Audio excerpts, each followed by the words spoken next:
The Man United, Chelsea and Arsenal stars who need to kickstart their seasons. In a first half of the season interrupted 3 times by international breaks, some of the biggest names in the game have failed to scale the heights expected of them when the campaign began. Be it lack of fitness or opportunities, trying to settle at a new club, appearing to struggle with life at the same club, or simply failing to maintain their previously lofty standards, here are 9 men who will hope to finally hit their stride as the focus returns to Premier League football this weekend. Although most strikers would be happy with a return of 17 goals in 21 appearances in all competitions for club and country this season, the England captain is the first name on an unenviable list. Just one of those goals, plus 1 assist, have come from 10 Premier League appearances for Tottenham.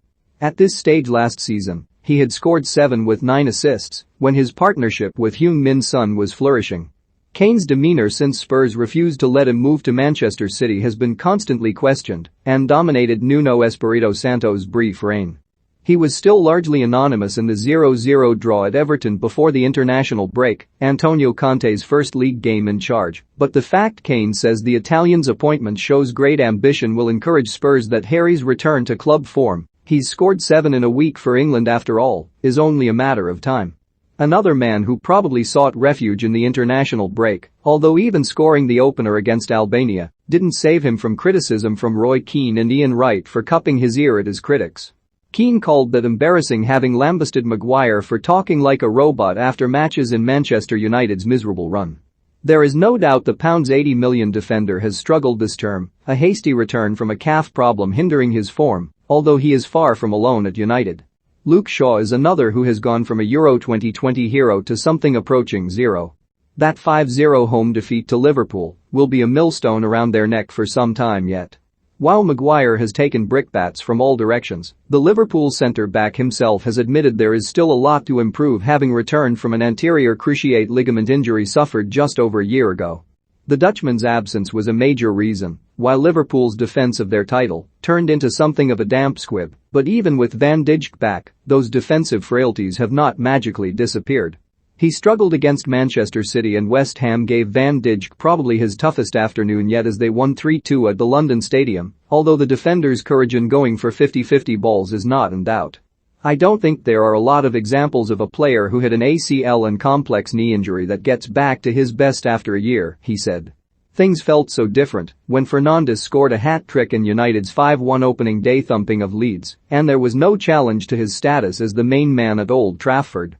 Fernandes racked up 28 goals and 17 assists in all competitions last season, but that sensational form has dipped since Cristiano Ronaldo arrived at the end of August. Rather than it being a case of his nose being put out of joint, there must be questions about the impact Ronaldo's presence has on his younger compatriots' performance and mood, Fernandes having also disappointed at Euro 2020. His body language has not looked great when he has been shunted away from his preferred central role, and the dip in form even saw him left out of Portugal's 2-1 defeat to Serbia last Sunday, which condemned them to the World Cup playoffs. Left his boyhood club Aston Villa to play in games like the Manchester Derby, but the £100 million man was left on the bench. There have been plenty of flashes of the playmaker's ability, but 1 goal and 2 assists from his first 9 league appearances are hardly numbers to justify City's record-breaking outlay. Nor have been the performances when the 26-year-old has strayed from the position on the left of the front three in which he was so effective for Villa.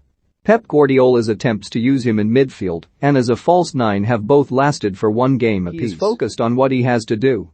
I am pretty sure he will improve, said the City boss. It seems even £100 million doesn't buy the finished article nowadays, and, so far, the sense of loss he has left behind at Villa has been greater than his impact for City.